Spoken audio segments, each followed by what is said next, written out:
Hello. So I have a loaner Jeep Renegade. I think that's the miles down there. I think it's got 81 miles on it. It's really dirty because of the pollen down here in Florida, but I don't really care. So let's just do a quick first impressions, I guess. It's actually got a pretty spacious interior. I mean, I come from the Challenger, so it's pretty,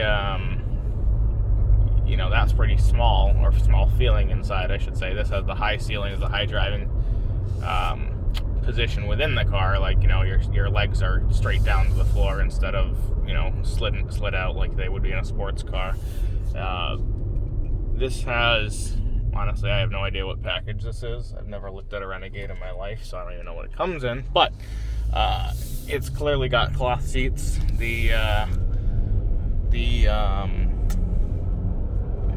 Not like the suede ones that I have, which I guess they're still cloth, but they say they're like leather, but they're not.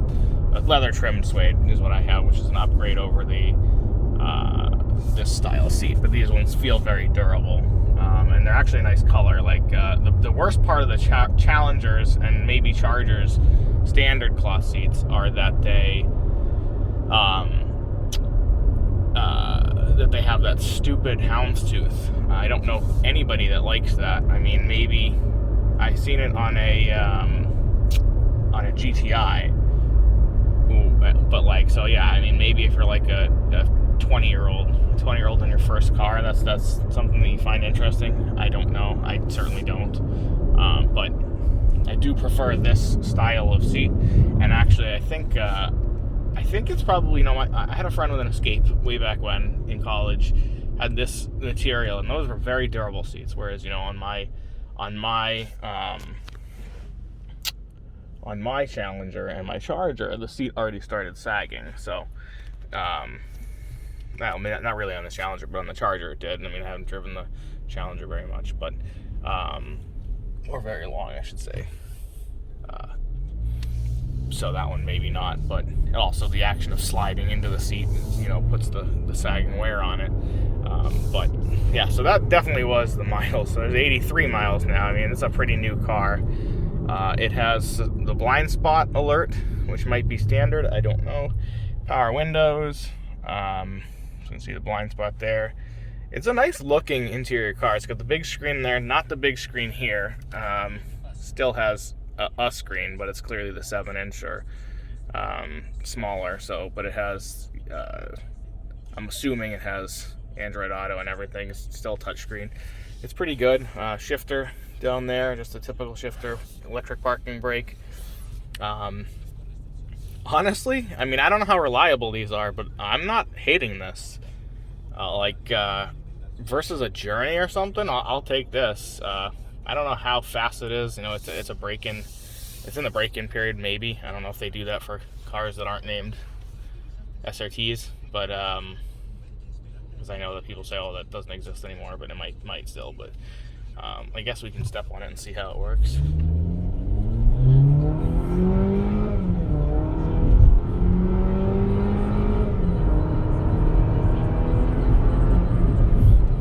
Well, that wasn't to 60, but it was almost to 60. It's not terribly slow. That was flat though.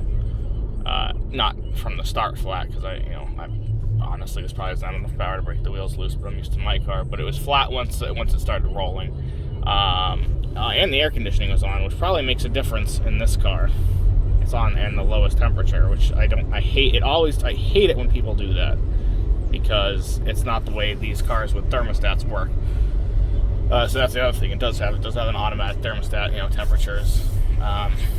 People like my mom does that all the time, and it annoys me, because I'm like, that's not how it works. You set it to the temperature you want, and then it goes to the temperature. If you put it on low, it's just going to be cranking like crazy the whole time.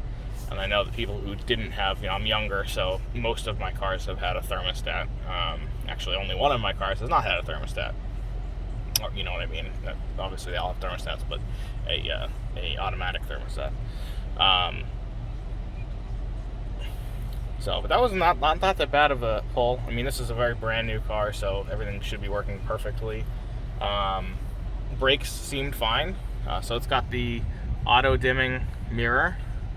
It has SOS button. No sunroof on this model. No sunroof on this model. I don't know how many speakers it has. It has at least 4. I'm guessing it has 6.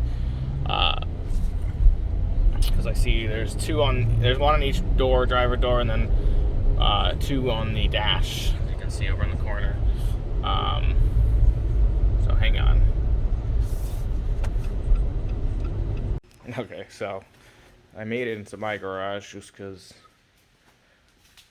I'm not going to deal with parking on the street in case something happens. And I just think it's the funniest thing is just how much smaller this is than my Challenger. So that's about as far as I ever pull my Challenger in. And oh my god, there is so much space. My car comes to about here. That's hilarious how much smaller this is. But you can see, you know, it's just a much smaller car. But yeah, it's not a bad car. It looks pretty good. It's got wheels, no hubcaps. I don't know if they do that anymore. I don't no idea how much this costs, but so it's a 4x4, which is ridiculous in the state of Florida. It doesn't even have a plate on it. That's how new this car is. And it's a 2021, so I mean, geez. So no xenons. That's not what xenon headlights look like. It does have fog lights. I don't know if they were running lights. It looked like they were when I pulled up behind the truck. It looks like it has the auto cruise control, to be honest. Let me see if you can see that. Yeah, I think it does. So this is a weird package because it doesn't have leather, but it looks like it's got a lot of upgraded stuff. So the back is this is the cloth again. It's a nice cloth, honestly. It's got a USB port and a plug in it. Holy smokes. So this is a very weird car. I would not have guessed that it would have any of these features. Like no sunroof, no big screen, no leather, but then 4x4, a plug in the back. It does have nice floor mats. No idea if those come in the car for their extra. So it has 2 speakers in the back. So we're up to 6. I cannot open the back. It's not a car. It might have a sub. I don't know. I don't think so. It might, but I don't think so. So yeah, 6 speakers. It's not a bad car though, to be honest. I can't believe it's a 4x4 or an all-wheel drive. I'm sure. Let's see. No, it says it has a. No, this can't possibly have a locking. It says it has a locking differential. That would be shocking. Seriously shocking. If that's true. Up there are the knobs.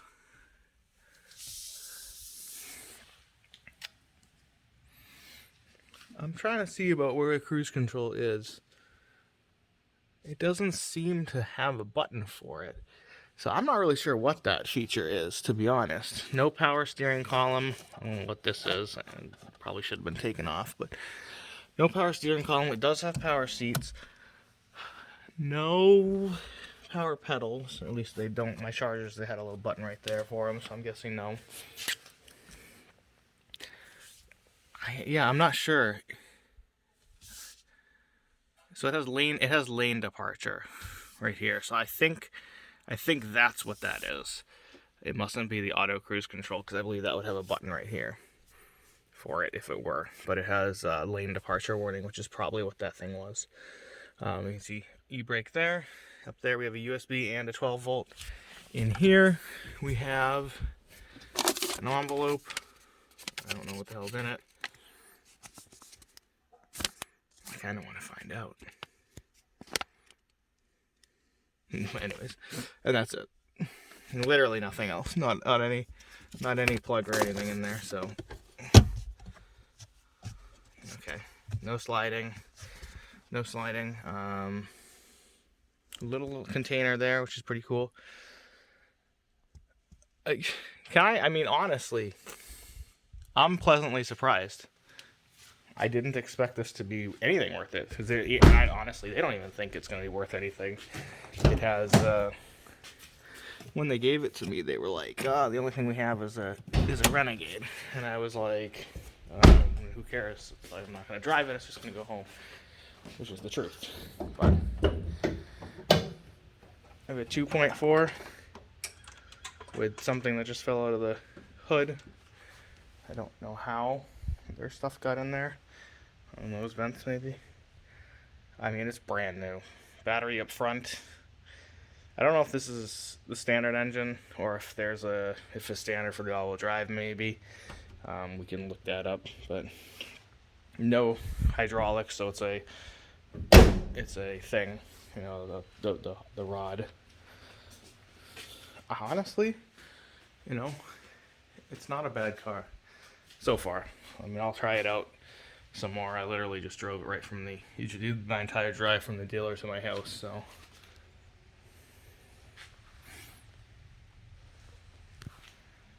Pretty cool. Pretty cool.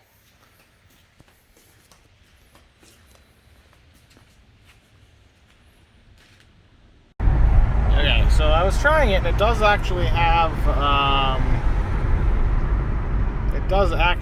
Android Auto, which is good. Let's see if you can get a sense of the wind noise as I get on the highway. See, there's some sort of traffic going, so probably not gonna be great. Whatchamacallit, a great high-speed example, but we're going 45 right now. It's not a slow car. I mean, I'm sure it is on paper, but it doesn't feel underpowered with only one person in it. It's got the 2.4 liter. This is I think this is the lowest version.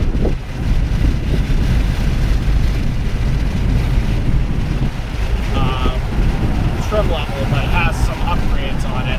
It's very loud, but it's okay. The wind's not in my face, like, you know, like on some cars, so they'll not low down in.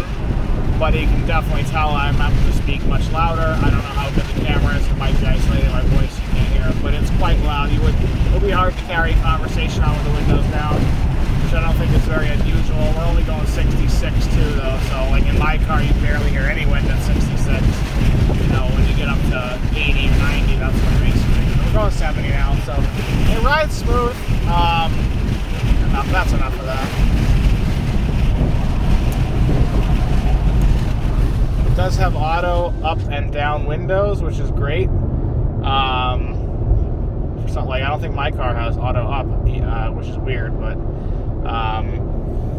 it rides pretty smooth. It's got a little bit of road noise, even when the window's up. It's got four-wheel drive and chunky tires. Chunky-ish tires, I guess, not like typical touring.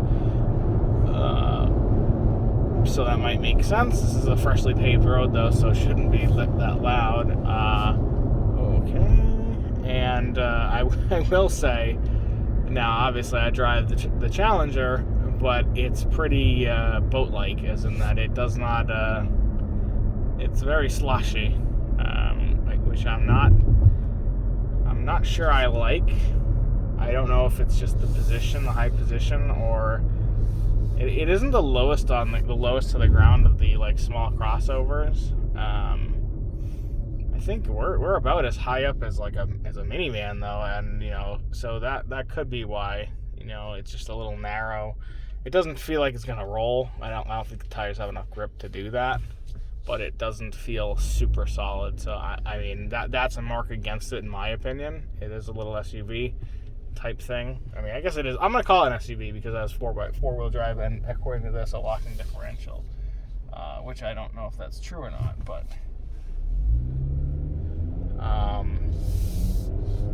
it says it is down there, four-wheel drive lock. I don't really have a place to test it, but let's see, EC, do that. Auto. Tight turning, no problems there. Said it's a little bit. I mean, the steering is kind of not not precise, so it doesn't really matter. But like obviously you don't want it to be too precise if you're going to. Does this not have a auto blinker feature? No, I guess not. We're gonna try it. That's something that's surprising, but might be because this is not the full model. I don't know what the sticker on this is. I would guess probably 27-ish, and maybe, and because I think this starts at about 25, and then obviously you could probably walk away with this for 23, I'd say, even though it does have all-wheel drive or four-wheel drive, and some of the other upgrades. But that is the base screen. You have to upgrade to a bigger one. Doesn't look terrible for the implementation of it, like the Challengers did. I don't know if they still do, but like where it had like a very obvious bezel. Like this clearly does too, but it looks like at least they tried. Yeah, I mean the ride's not bad. Like I just went over those two manhole covers, which would be in my Challenger. Very noticeable. Like they were audible here, but not super audible. I didn't really feel them, so I think that's a great sign. Not sure what this gets for fuel mileage. I mean, it says I'm getting 53 right now, which obviously not possible, but average of 21. I'm sure this was on the car lot, so I bet it's been sitting there. I don't know how to reset it. Hold OK to reset. I want to hold it for that long. So, they said that my car would be an indefinite amount of time. So I might have this for a little longer than I thought I would, which is fine. I don't really go anywhere anymore with work from home and all that stuff. But it seems like 30 would be pretty attainable. It's kind of like a box, 30 miles per gallon. Did I run out of time? Well, whatever. I'm recording again. Just real quick, because it does look like I don't have that much time left. Not much more to talk about. It does have a backup camera. It does have Android Auto. It's pretty good. Leather trim steering wheel. Like I said, it has power seats, power driver seat at least. No sunroof. I would highly, consider this. I don't know what their reputation is for durability. I kind of feel like most Dodges and Jeeps and all that stuff, it's because the people bring their stuff in for a little annoyances, like my Challengers, and no mechanical problems. It was just making a noise when I was turning the steering wheel, which was annoying to me, but I'm sure most people, especially if you're driving a car that you don't really care about, like just A to B, probably would never bring their car in for that. I kind of feeling that most of the Chrysler, Dodge, Jeep, Ram buyers are very similar to me, where they bought a car for something other than just getting from A to B, so they care when it's not perfect. But yeah, so neat little car. I'm actually surprised. I didn't think I would like this at all. I mean, but it's nice. It's nice. It's very comfortable compared to my Challenger for sure. I like the high driving. I like the no crouching to get in. The smaller doors are nice. But anyways. Hope you enjoyed it. Real quick, just something I noticed as I was going into the store. There is no keyless entry, which is very weird. So, keyless start, no keyless entry.